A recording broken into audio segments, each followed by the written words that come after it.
Just before we start with Justin, and I give an introduction, firstly, welcome to everyone on the call, an audience with, as we know them. And Justin put a tweet out today, which not quite a rumble in the jungle, but hopefully we'll make this one a little bit more fruity than normal. But before we do that, I just want to say a few words of thanks to Sir Mike Wigston, who was our patron and obviously the chief for the last few years. I know Sir Mike's had a rough few months in the media. Maybe we can talk about that, best over a beer probably. But Sir Mike has been a great supporter of the association, and obviously his using us for his annual Global Air Chiefs Conference gives us a great platform. But more importantly, we provide them with the right platform that has truly become an event not to be missed. And although as an ex-combat pilot, it would be remiss of me not to say farewell to the C-130 Hercules. Plenty on Twitter today. I know they've been flying around the UK, making a noise as they do. But Fat Albert, as she was known in the service, has done a great shift. It's always sad to see an aeroplane go, even when they have got a few more years or life left in them. But money is as money is, and it's time to retire her, move on to the next stage. But it's been a great platform. I think many of us on this call will have spent many a happy hour sat in the back of there trying to work out how to go and not go to the loo. But let's leave that for another day. So without further ado, let's just introduce Justin, and we're going to do things slightly differently today. Normally we do a pitch, a 20-minute, 25-minute presentation followed by Q&A. We're going to try and make this one a little bit more dynamic. We're going to try and do a bit of interaction between me and Justin. I'll either be using my own thoughts or, more importantly, the ones that you put on the Q&A. And so keep throwing those in as we go. Justin very kindly, before we started, said that we sometimes have different data sets. That is a complete lie. I don't have a data set. I have gut feel and intuition. Justin has a massive data set and knows this subject backwards. So this will be interesting for me more than anything as I flounder. But Justin is a great person to have on here today. He's been a guest at many of our association events, and he's often a feature at the conference. We all know him from his work as the Senior Research Fellow at RUSI for Airpower and Technology. But he's also, and where he's an expert in both Russian and Chinese equipment, but also combat air defence, unmanned vehicles, etc. So Justin can really run across the full suite of capabilities. But he's also now got a Professor II position at the Royal Norwegian Air Force Academy and has more hours on Gripen than I do. And he's also on the editorial board of the Scientific and Technical Journal for Weapons and Equipment, the Central Scientific Research Institute of Arms and Military Equipment, not easy to say, of the Armed Forces of Ukraine. So Justin has spent a lot of time and effort working out how things have been going down in Ukraine, which is where we're going to start. So without further ado, Justin, just give us a little bit of a sort of scene setter, really, on how you've seen the last, what is it now, nearly 15 months of the air war in Ukraine, and how that maybe has turned out how we might not have expected, or where it has, and where some of those lessons might come from. And then I'll chip in once you've done your opening pitch. So over to Justin. Thanks, Greg. So hopefully folk can hear me on a comms check. But essentially, where I characterize the air war in Ukraine has been essentially mutual denial of effective air power throughout. Because ultimately this was a clash as well as between two essentially initially Soviet or Russian pattern armies. This was a clash between two countries with extensive and very capable air defense networks, ground-based air defense networks. If you look at the air defense laydown that Ukraine fielded at the start of the war, it's far denser, far more extensive than anything fielded in European NATO, at least.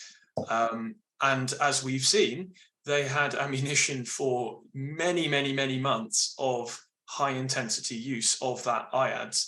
And so, while there is a sort of David versus Goliath element to the military confrontation, certainly, at a system-on-system level, Russia is definitely has had a huge technological advantage throughout, both in the air and the ground-to-air space. And also, the Russians have more people, more equipment, more formations to draw on. We actually often, I think, lose sight of quite how capable Ukraine was at the start of this war, particularly in the air defense domain. And of course, that's been progressively supplemented by Western kit, hamstrung in that regard by the fact that we just don't have very much.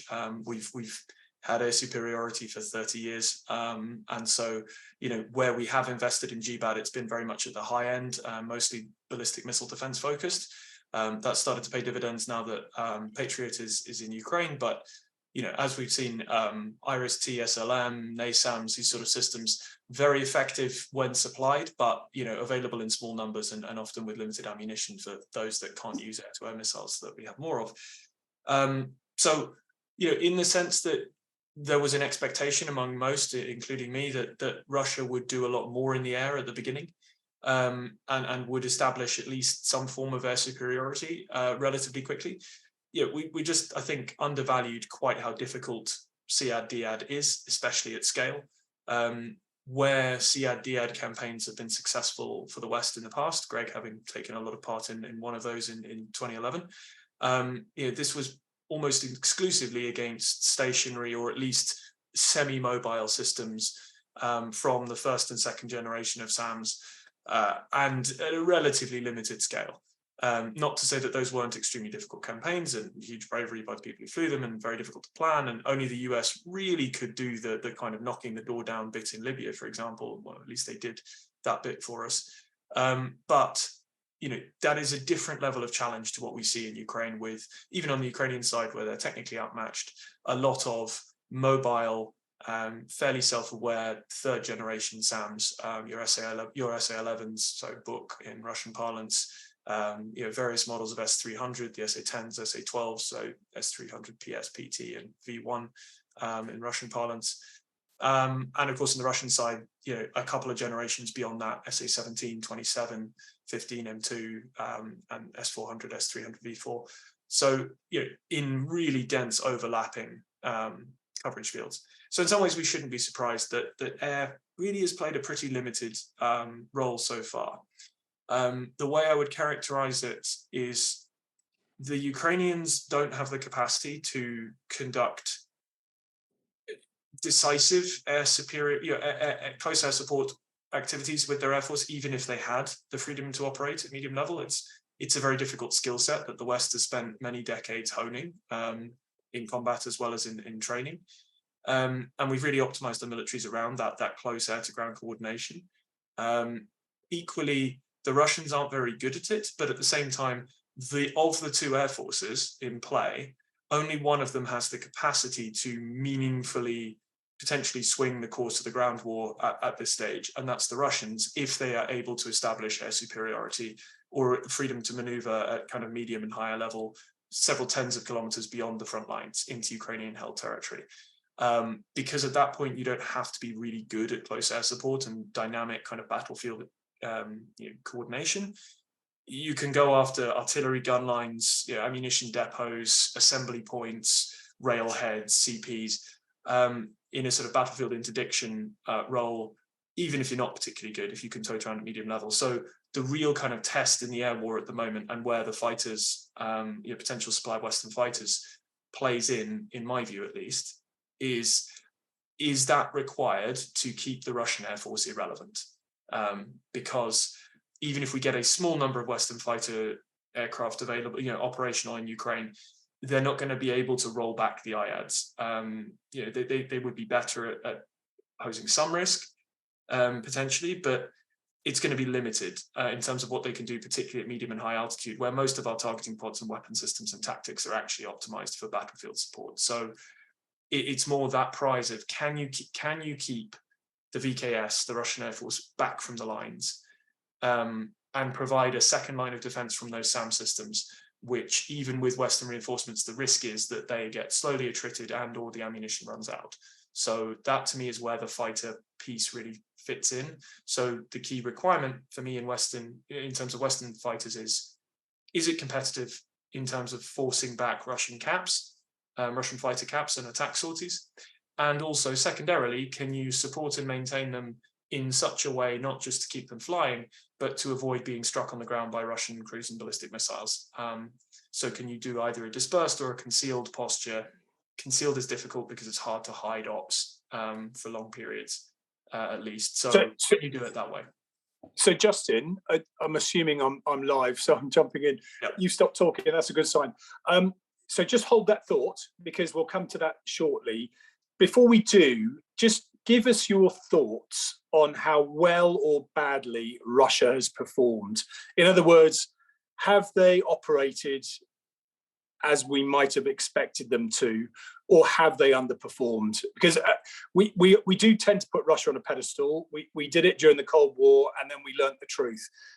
We've seen what they do in Syria. It's not that clever.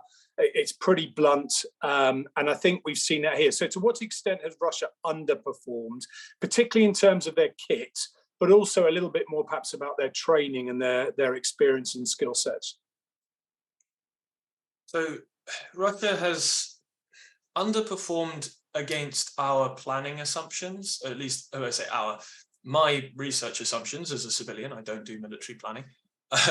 But against planning assumptions and threat modeling, that's partly due to the fact that a lot of their limitations are relatively difficult to quantify, at least until we've seen them in action on a large scale like this, where they don't own the tempo and they don't own the airspace. Syria was much more scripted and much more, at least for them, they could script it much more easily and essentially run to their own timetable. At a smaller scale with a much greater concentration of enablement in terms of crews, weapons, C2, whatever. But ultimately, there is a degree to which you have to assume that absence of evidence is not evidence of absence in terms of when you're looking at one of your adversaries. You need to honor the potential threat that they know how to use their kit, because until you see them operate at a large scale, you don't have the proof that they can't operate it, but you do know a lot about their kit. And therefore, do I think it was right to overestimate the Russian Air Force in terms of their large-scale operational capability going into the war? Yeah, I think it was prudent, because better to be pleasantly surprised than unpleasantly horrified. It's responsible to treat your opponent as capable as they credibly could be. Having said that, we didn't give enough credence to, or enough weighting, clearly, to the lack of realistic exercising that we saw with Zapad and other things like that. And the fact that, this is where things get a little bit tricky in public domain. The nature of their training sorties being, in general, very, very simple by our standards, is something that's difficult to talk about in public domain, because once you start talking about details about the way they fly and train in Russia, you're potentially giving away details of who might know things about that and why and how. So, while there were discussions in military forums, classification in the months leading up to the war about what they might or might not be capable of based on their training, that I saw, and I'm sure there were lots that went on before that, and plenty that I didn't see. It's difficult to know how we would have responsibly made sweeping generalizations based on relatively siloed glances into granular information on their training. What we do know in retrospect, of course, is most of their pilots aren't multi-role capable, because they just didn't get enough realistic training to be competent at anything other than their core role. We know that most of their kit performs as advertised. It doesn't perform flexibly, but in its designed role, their kit generally works. And we also know that they've been learning. So while they started out in a complete mess, it is worth remembering they did conduct a successful 3-day suppression of enemy air defenses campaign, which for 3 days had the Ukrainian ground-based air defense network pretty much suppressed. And they were able to fly significant numbers of penetrating sorties deep into Ukraine, some as far as 300 kilometers beyond the lines, at medium and high level by day, in those first 3 days. So the initial SEAD campaign, which initially we didn't see because it wasn't filmed, and a lot of the research we were doing, me and my colleagues were doing in Ukraine last year was trying to piece that together.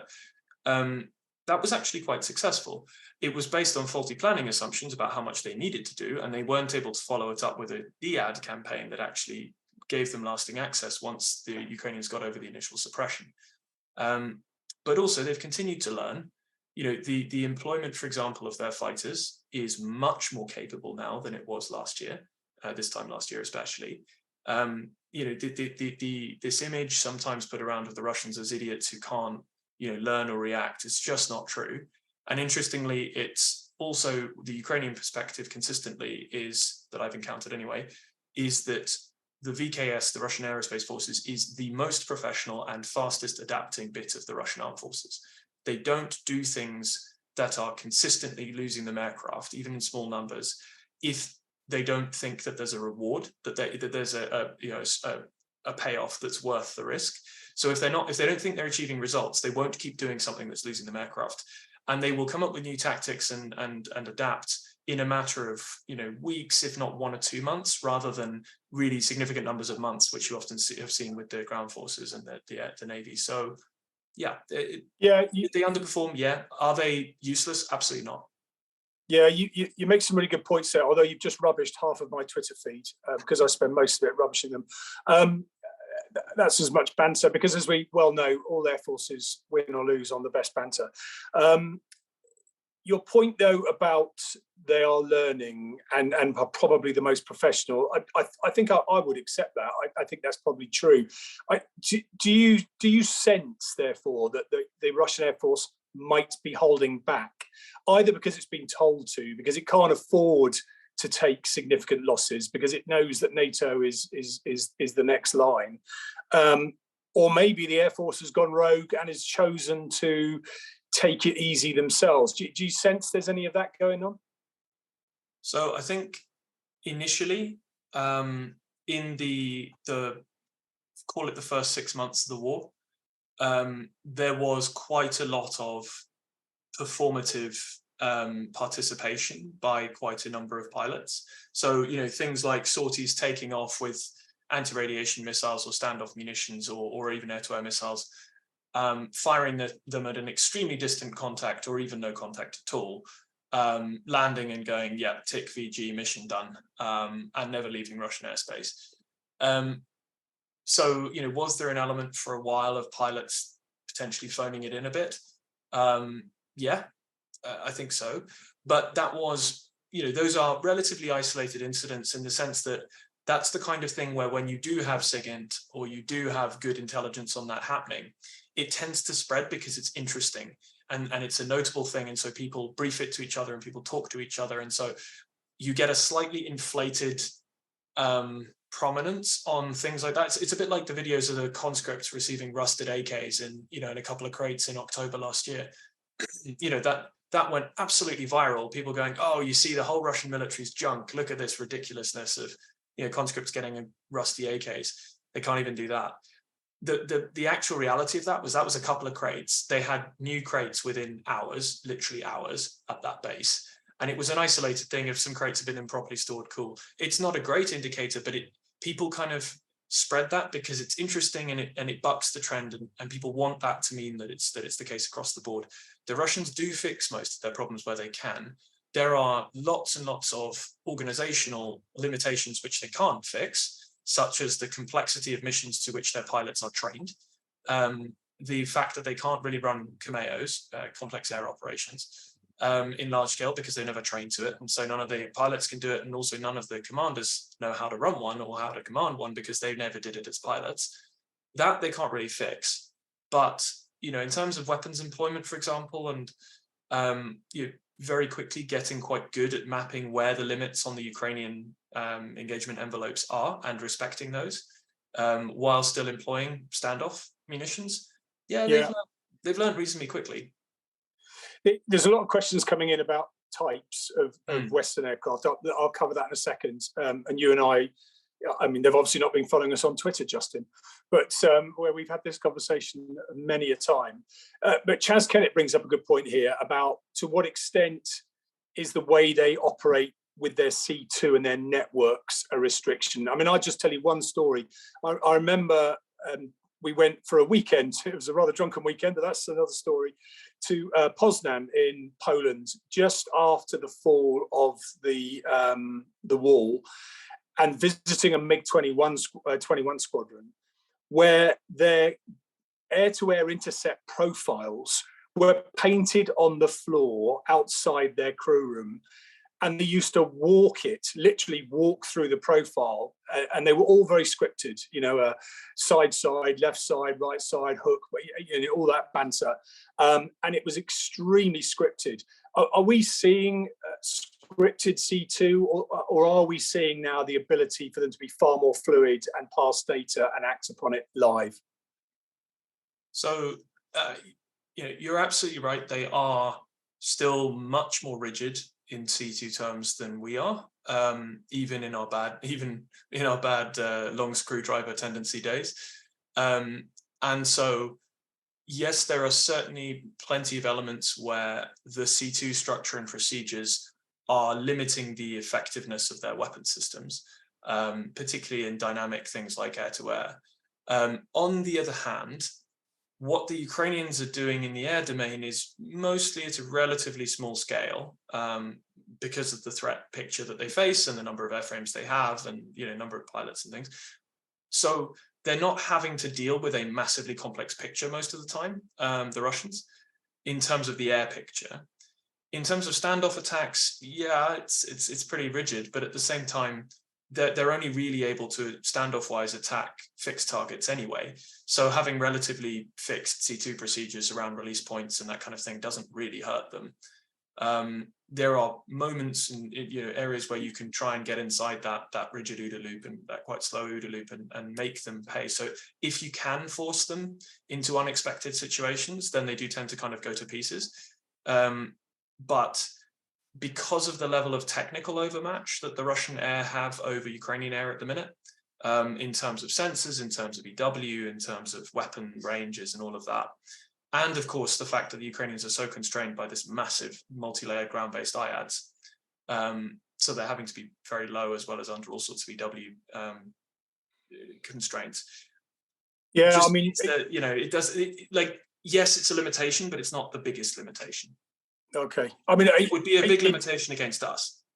Yeah, and I think that's, maybe I'm trying to draw that lesson, is that there's nothing I've seen that frightens me. Well, it's easy for me to say, retired, but yeah, and having played Russia in a few war games, you know, I even though I tried to put my dumb Russian brain in, I'm not sure I'd have fought this badly, or not have achieved so little with so much. But maybe let's just leave that hanging.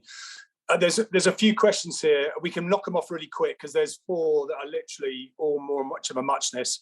You know, are we going to stress the Ukrainian Su-24s by making them carry Storm Shadow? I mean, I think I've spoken to some individuals here without giving any names. I mean, the integration that was done of Storm Shadow was done in weeks for single-digit millions, which makes our integration in the UK look a bit embarrassing because it took years and took tens or hundreds of millions in some cases.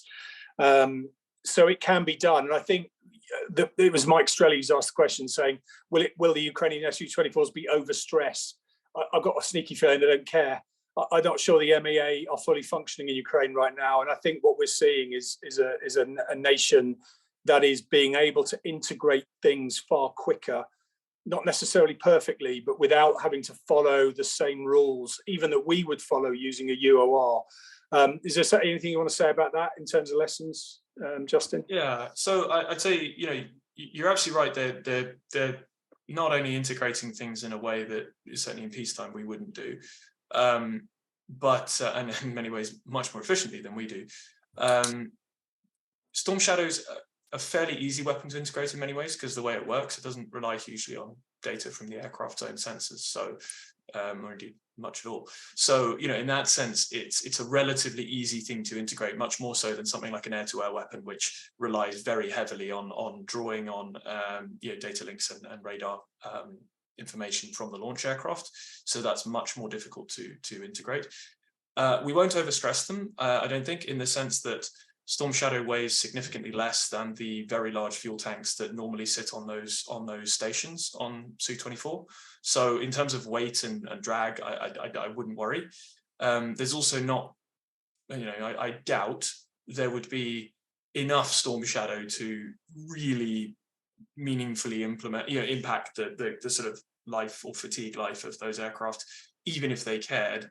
The other thing is the Ukrainians have brought a lot of previously inoperable aircraft back into service since the war began, including a lot of Su-24s.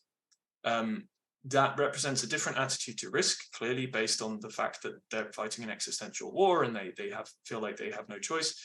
On the other hand, it's worth pointing out that doing things in a very different safety culture-wise way, almost the opposite of the safety culture that we have in the UK, has not been without cost. There have been crashes and there have been deaths due to technical malfunctions. So, it is not without cost doing things that way.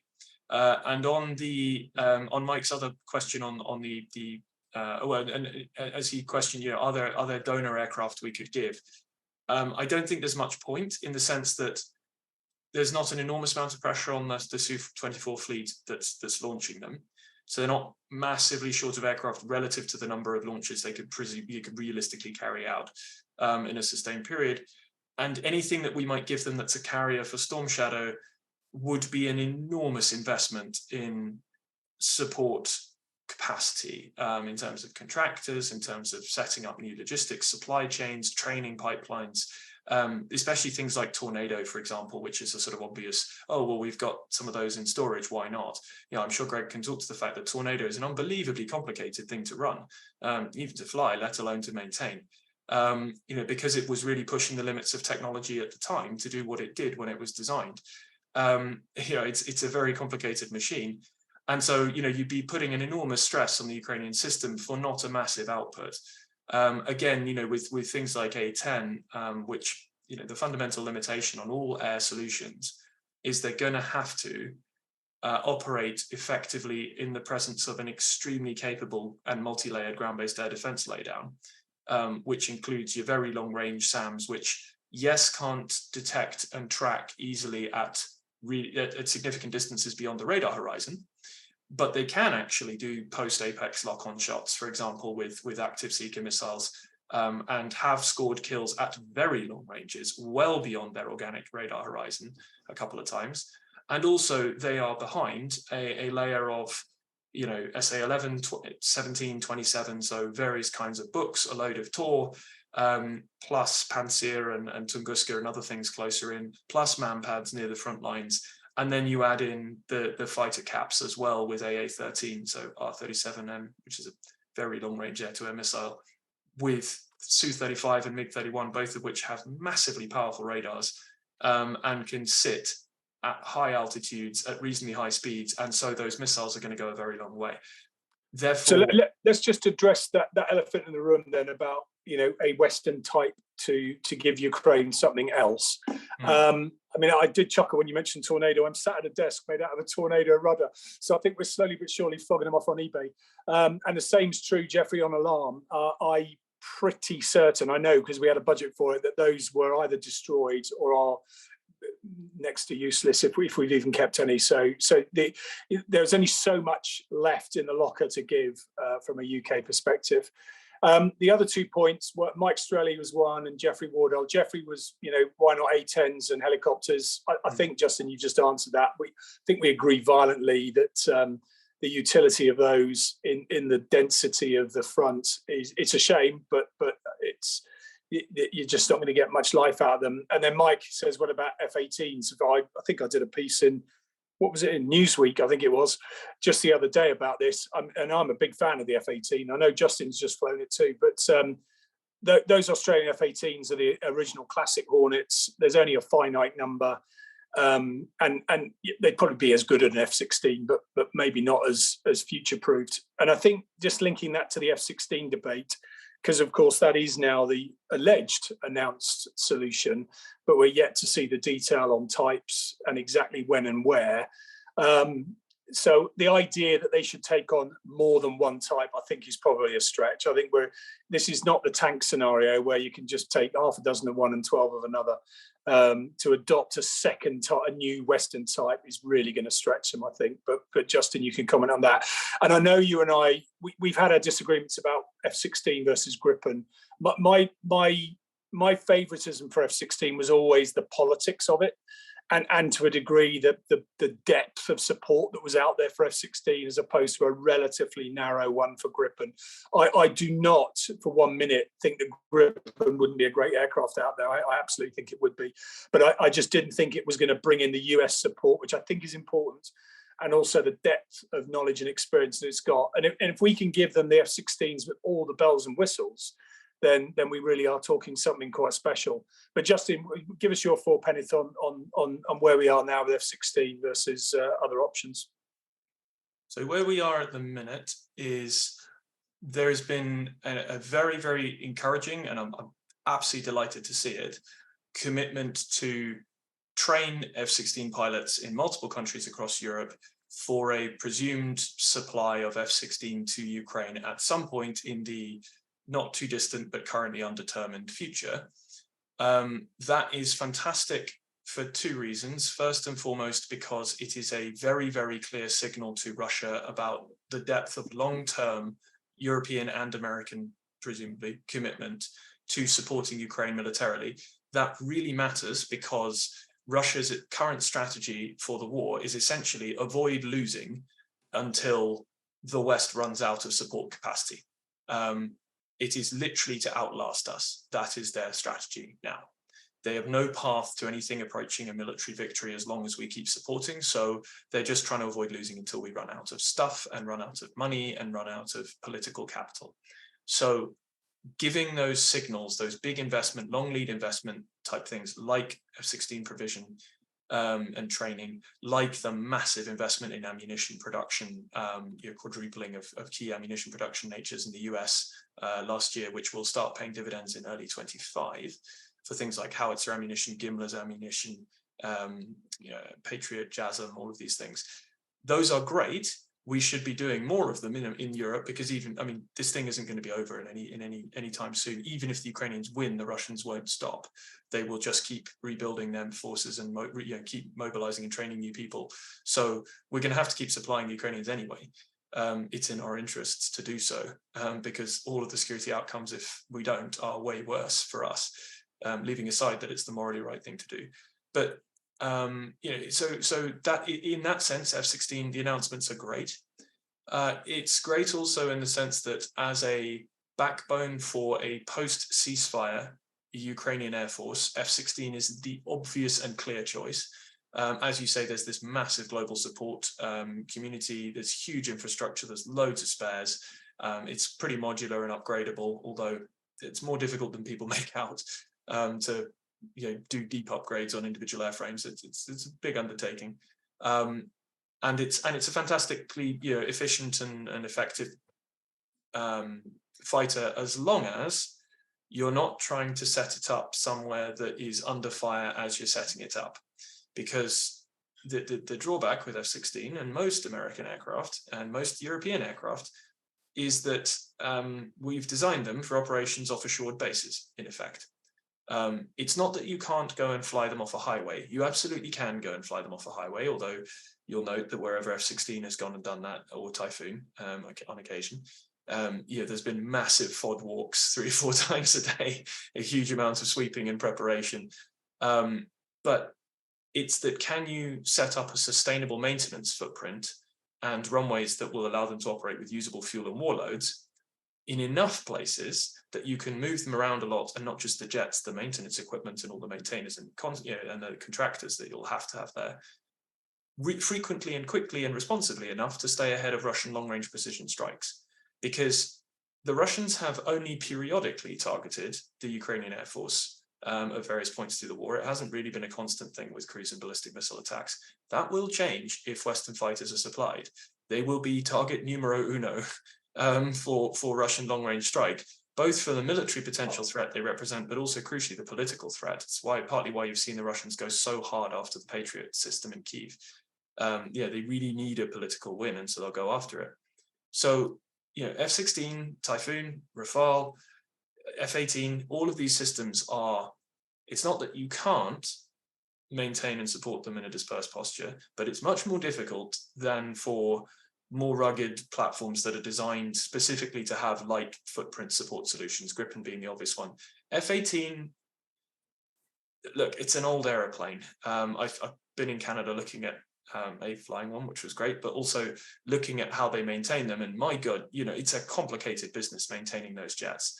You know, yes, it's a rugged system, but there's a heck of a lot to potentially go wrong, and a lot of jobs to do and fix, and a lot of maintenance tasks in a complex system, and lots of spares and all of that stuff that, you know, you'll get with any jet.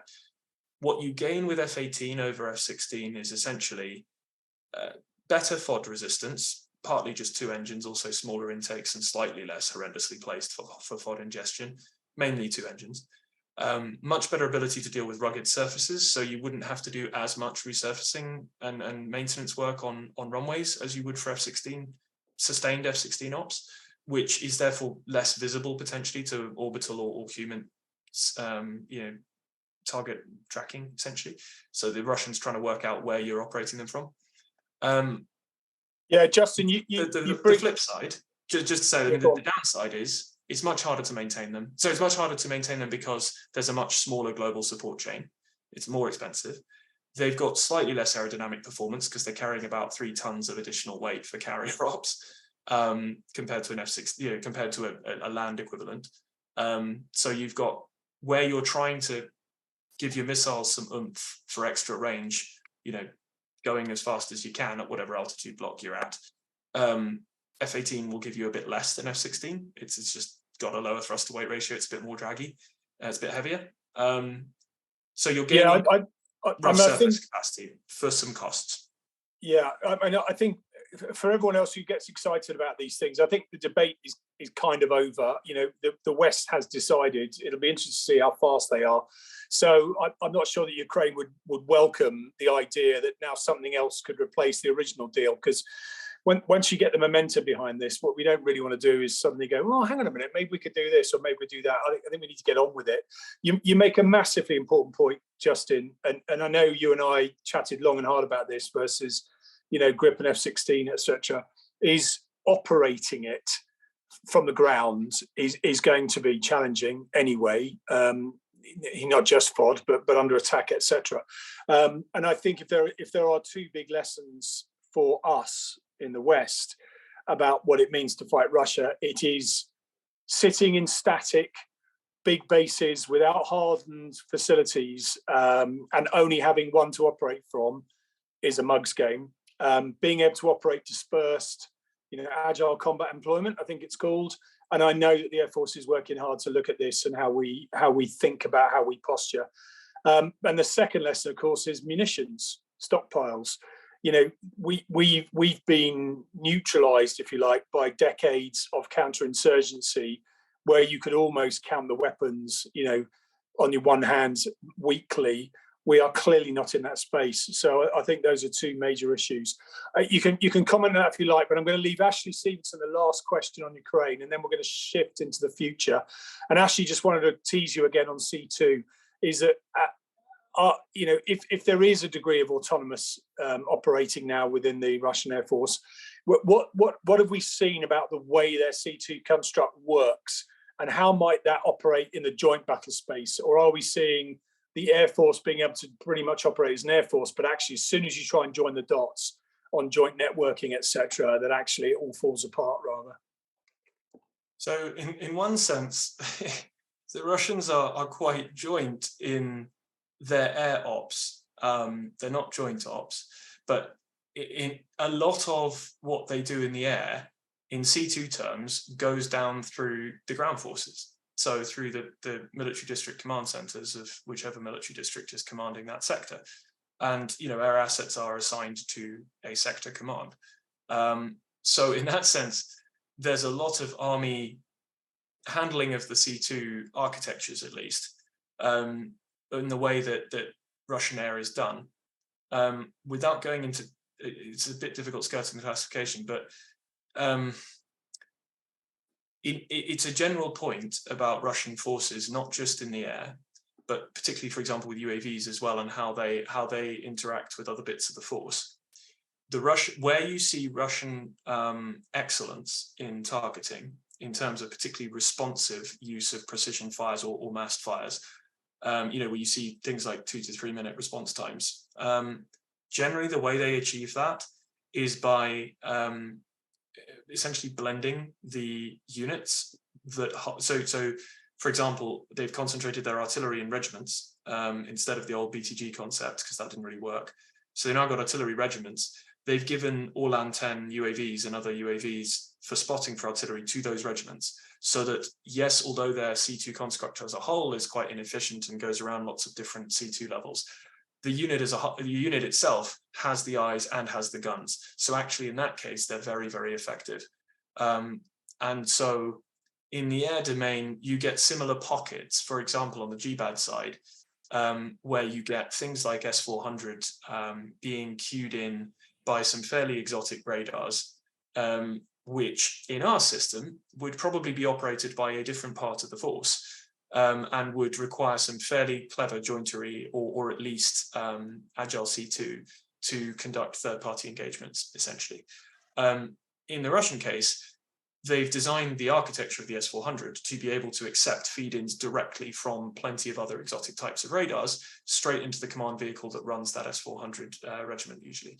And so even though if they want to take something like a track from an AWACS, an A50, and pass that to a GBAD battery, that might be a really, really inefficient and too slow for real-time targeting C2 architecture that goes through an army conduit. They've plugged in enough kind of mission-specific stuff or specific outputs into the S400 itself that actually that bit is really efficient. So again, with the Russian system, if you let them fight the exact battle or the exact tactical engagements that they have planned for, they're generally very effective. It's the moment you take them outside of what they've pre-planned and pre-trained for, that there just isn't that flexibility in the system to handle it at a C2 or even a training level. Yeah, it's a good point. Hopefully that's England's tactics against Australia on Friday. Justin, that's been excellent, and there's lots of detail in there. So hopefully that's filtered through. We're not going to solve Ukraine overnight, so let's shift back to the UK and looking forward for the UK in terms of lessons from Russia, if indeed they are lessons or they're just things we forgot, and also obviously with an eye on China in terms of peer threats. And I'm going to link it to two questions that are up here already from Jeremy Fox and Bill Sweetman. Bill says, has the West underinvested in GBAD? I think we know the answer to that question for the UK, but I'd love you to cover that. So let's do a little bit of a state of the nation today, and then we'll talk about where we go next. And Jeremy, talking about your recent oral evidence to the Defence Committee, talks about F-35 readiness being not great. And what that might mean. So can you give a little summary about where you see UK air power today in light of what we've been seeing in the last 15 months? Yeah, so I think that the thing I would hang over, as a sort of overarching verdict on where UK air power is largely modern force. It's actually pretty much recapitalized at this stage. So successful modernization in that sense. Excellent tactical fundamentals in training and doctrine terms. And when on ops concentrating on one thing or one or two things, they're very, very good, generally speaking. But the force has been too small for the demands placed on it and has been whittled below the actual sustainable thresholds, minimum thresholds, on so many different levels for so long that what you're actually seeing is now a force that is actually really struggling to maintain day-to-day basic readiness across. And remember, readiness is not about how quickly you can go out the door. It's about how quickly you can go out the door and do your warfighting mission well. At least that's the way the USAF defines readiness, combat readiness in effect. So how ready are you to do your warfighting mission as a core unit? So yeah, in the USAF case where they have single role types, or they used to, that might be, say, an F-16 CJ unit, as was Wild Weasel. What's your readiness to go out and do CAD, DAD against a peer opponent, in terms of days? How long would you need to get to that point? And so, for example, if they went off and did a CAS tour in the Middle East, that would actually lower their readiness rating, because they're not then ready for that core warfighting task, because they've taken training time away to go and get good at CAS and then deploy, and then they need a rest period. So actually, I think that's a useful way of assessing readiness. What you see in the UK is, therefore, we've gone with smaller and smaller units of action, smaller and smaller squadrons, in order to maintain a form cycle, that is the sort of rotation of squadrons through training, deployment, rest, and sort of refit, as it were, periods, to maintain that flexibility to run loads and loads and loads and loads and loads of different concurrent and contingent operations at once, at a small scale in each case. What that's done is it's led to a point where the force is constantly overcommitted, really, because there's very seldom a demand signal from the politicians to say, can you stop doing stuff? It's always, oh, and can you give me an option here? And they go, yep, sure, here you go. Partly because all of the leadership have only really ever lived in an Air Force that's managing decline, and that's not their fault. It's just the Air Force they grew up in as commanders. And so there's a perception that if they're not busy, then they'll be cut. And so, there's always an instinct to say yes to everything, to offer something to every contingency, so that the politicians really feel the utility and therefore invest in it. That's the hope, anyway.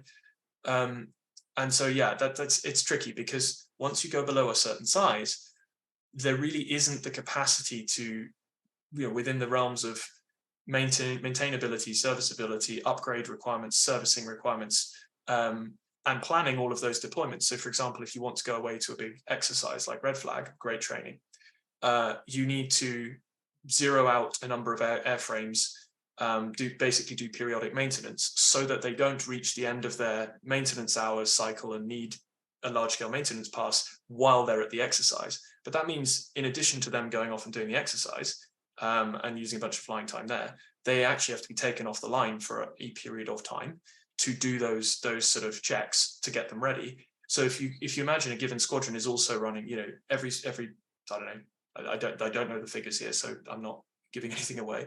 But let's say they're 3 months on, 9 months off for generating 2 aircraft for Shader, 2 aircraft for Baltic Air Policing, or going to Iceland or whatever. A red flag each year for a couple of aircraft, plus the Falklands deployments, plus QRA. Actually, you need quite big squadrons to be able to sustain, even on and off, that level of activity, while still being able to run basic training sorties at home. Because the force that isn't deployed needs to train. And if there aren't available aircraft, they can't. So, Justin, I would recognise that report card and from my time, and I don't think anyone would really argue against it today. And it is in the nature of militaries to just keep trying to punch above their weight and keep doing more for less. Unfortunately, sometimes we're not good at saying no. But if we were to place ourselves in a league table, terrible to do that, I know, I think we compare pretty favourably against every other nation except one. And so it's not that the UK has dropped so far off the perch, but yes, it is a far smaller force still trying to do the full suite of capabilities. Is there an argument that we've now got to the size and shape? There's obviously an argument for more money, but let's assume that's not going to come, not for a while anyway. And that sort of answers Jeffrey's question about, are we going to return back to Cold War levels? And I think the answer is probably no. We do fight in coalitions, and the NATO alliance obviously is a key to this. Is there an argument for the UK now letting some things go to specialise?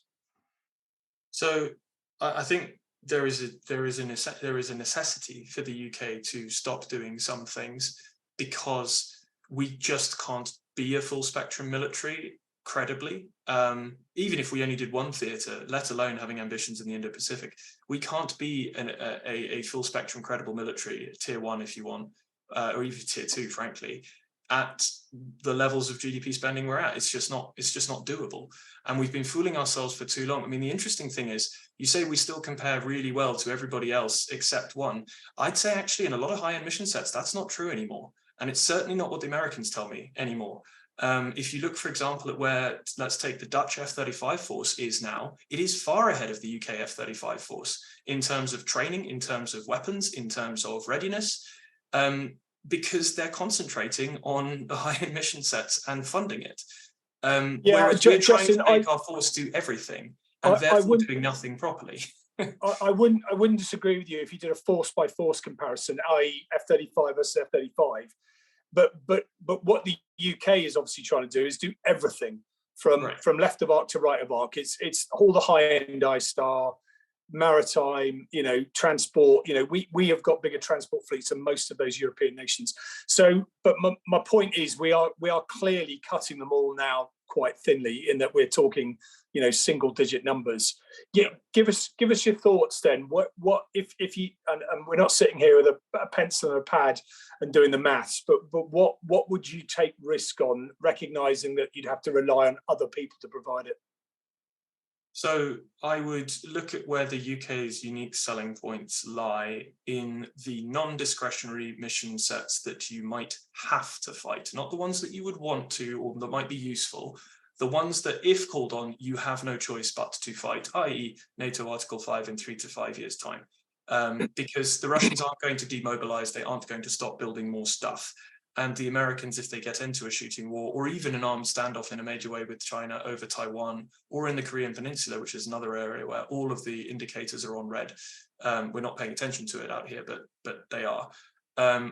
If that happens, the US will not be able to rapidly reinforce Europe at scale. And so, there could be a serious problem with the Russians militarily in 3 to 5 years' time, that 2026 through 2028 time period, which the Pentagon are most worried about, because it's where the Chinese are basically ready to go by their estimation. And a lot of the capabilities being developed to counter a lot of the higher end Chinese ones are not going to be in place until the end of the decade. So 2930, a lot of American answers are starting to come in, technically speaking, but there is that window of vulnerability. And if I was the Russians, I would do something when the Americans are busy in the Indo-Pacific. If I was the Chinese bankrolling the Russians, which they will be doing from here on out, I would also be making the Russians or trying to influence the Russians to do something silly in Europe when they're trying to do something against the Americans, because they can't have us all concentrating in one area at once. I would concentrate on what are the really high-end non-discretionary requirements. Well, for European NATO, it's DIAD at scale. It's, can we roll back the Russian IADs or not? Because if we can, if NATO, with some US but not massive US assistance, can roll back the Russian air defense network, then we don't have a Russian conventional military problem in Europe, because the rest of NATO TAC air can just take their time and flatten them. And therefore, if the Russians believe that we can roll back their IADs credibly, they won't try anything, because they'll be conventionally deterred. And we are moving to deterrence by denial, not punishment, because Eastern European NATO members have seen Bucha, have seen Izium, have seen Mariupol, have seen all of these places, and are quite rightly saying, we don't want to be traded for time while you build up a mountain in 2 months and then knock it over towards the Russians to take us back. So where would I take risk? Well, the UK has two unique selling points. First of all, it has a lot of political risk appetite compared to most NATO members. We've had our necks out pretty far compared to everybody else, consistently on Ukraine, and all the better for it. But therefore, people believe we will show up on day one. The question is, can we show up with anything credible in that first critical period where you're trying to kick the door down? So SEAD, DIAD, and offensive counter-air, yeah, absolutely, I'd specialize there, because if we build capability there, and our second strength is we've developed and co-developed and bought the right basic building blocks to be able to do that, unlike a lot of nations, things like Spear 3, things like Spear EW, things like F-35, where we've got the sensors and weapons that are perfect for that task. We just have them in painfully small numbers, and we don't train to it as a core mission set, because we're trying to do everything across the board. And so if you ask, what is NATO across Europe really good at? Well, defensive counter-air. So there's a lot of 4th gen and some 5th gen air power that doesn't have the political permissions, let alone the weapons, to go and do anything pointy in someone else's airspace, but will be perfectly fine for defensive patrolling to keep Russia at bay. So I would take some risk there. Strategic mobility, because that's about going to fight somewhere where you would like to fight. And we have an enormous mobility fleet compared to our size, compared to anybody else, because we right-sized the mobility fleets for sustained deployments in Iraq and Afghanistan. So we have C-17, A400M, until very recently C-130J, and before that JH as well, Chinook in huge numbers compared to anybody else, Merlin, soon to be new medium helicopter, plus Wildcat. It's actually an enormous amount of mobility. And frankly, in terms of what could get out there in terms of insertion, you're not going to be doing opposed paradrops or anything like that against the Russian IADs until it's knocked down anyway. So unless people can knock down the IADs, that stuff doesn't matter in the NATO Article 5 context, aside from getting things there in a day instead of 4 days, in terms of getting things through Eurotunnel or by ferry. So Justin, I take risk on what other people can do, so that we can focus on the stuff that maybe only we can do, or at least only we can do at scale.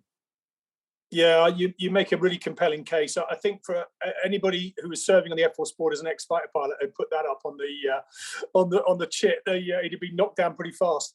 But it is now a question of hard choices. And I just tell you a quick story. I mean, so 2014, when we deployed into Akrotiri for Syria, we were told by MOD that was a 6 month deployment. Well, here we are in 2023 and we're still going.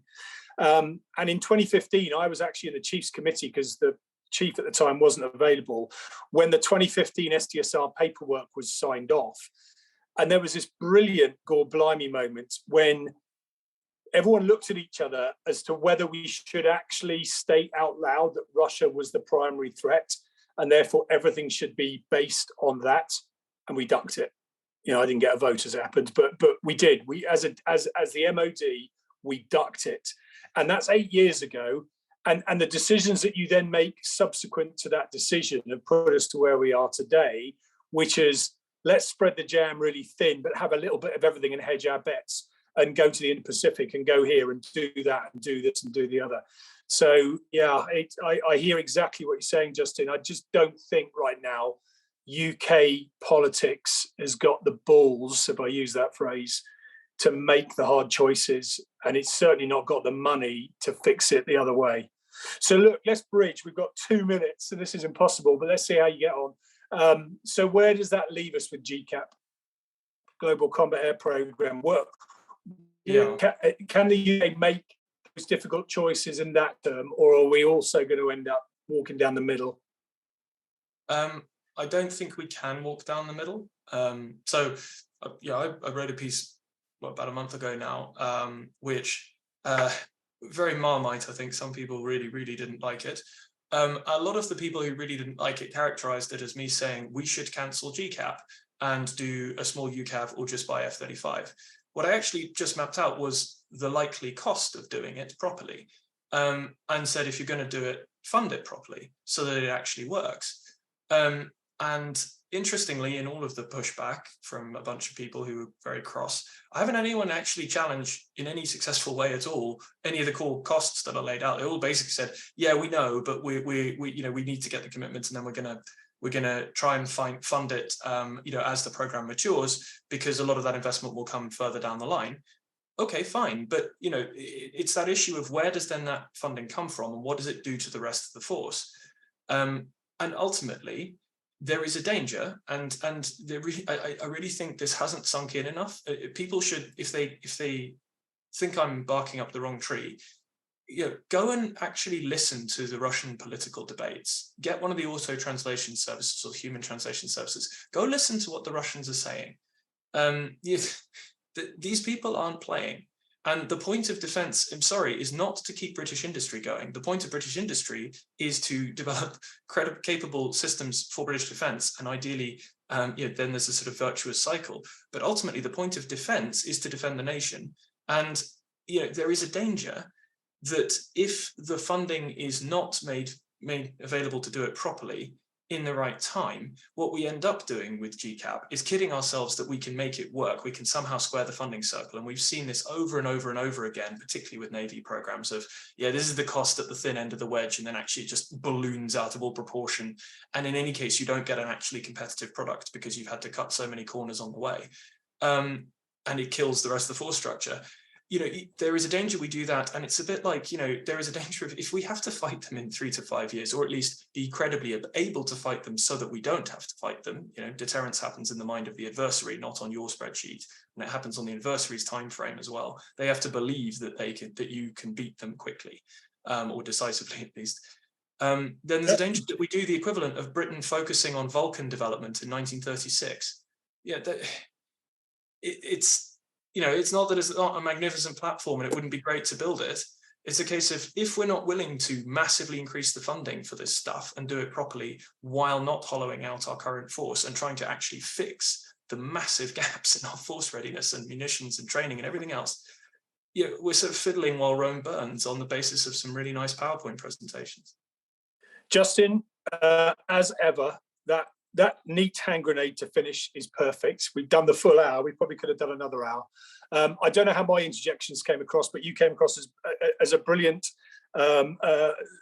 PhD professor who understands his brief superbly. I think you've put some really good challenges out there that are pretty irrefutable. And I don't know if we've got the ability to make the difficult choices. We shall see. But look, this conversation will continue undoubtedly. Let's do this again sometime, but also looking forward to seeing you at the conference. If you haven't got a slot, you should have one. But Justin, that has been absolutely superb. I hope everyone's enjoyed it as much as I have. And thank you so much, Justin. I owe you a beer, and I think I'll come and talk to you in London one day, and we'll have that somewhere in some suitable drinking establishment. Thank you, Justin. Sounds good. Thanks for having me. Thanks all. Speak to you again soon. I can't remember when the next session is, but if you haven't signed up to the conference, I think there are still some tickets still available, and obviously you can still attend online. So please do so. Thanks to Kerry in the background, who's made all the IT work for us. Thank you, Kerry.